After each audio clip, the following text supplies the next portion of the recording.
और भारतीय कंपनी द्वारा गांबिया को निर्यात की गई बच्चों की कफ सिरप के खिलाफ विश्व स्वास्थ्य संगठन की शिकायत पर सीडीएससीओ की आरंभिक जांच में बात सामने आई है कि मेड फार्मास्यूटिकल लिमिटेड को इस सिरप को बनाने का लाइसेंस केवल निर्यात के लिए मिला है। कंपनी के केवल गांबिया को इन सिरप का निर्यात किया गया है। भारत में इन सिरप को नहीं बेचा गया है।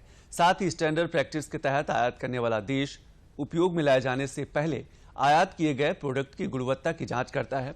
सीडीएससीओ ने जांच के दायरे में शामिल सभी 4 दवाओं के नमूने लिए और उन्हें चंडीगढ़ स्थित रीजनल ड्रग टेस्टिंग लैब भी भेजा गया है।